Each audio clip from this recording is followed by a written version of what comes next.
British Nigerian boxer Anthony Joshua has revealed that his past criminal records keep catching up with him. And they used to get in trouble. And I'm telling you, it catches up with you. You can't run away from your past. Every time I step into the USA, they call me into the US Customs and Border Protection. Luckily, certain things on my criminal record aren't too severe, and they don't stop me from actually entering the USA. But every time I enter the USA, they call me in for questioning, and it's tedious and time consuming.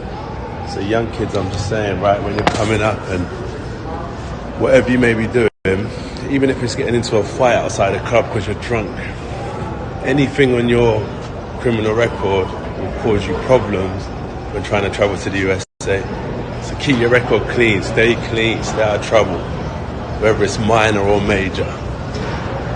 Freedom is priceless.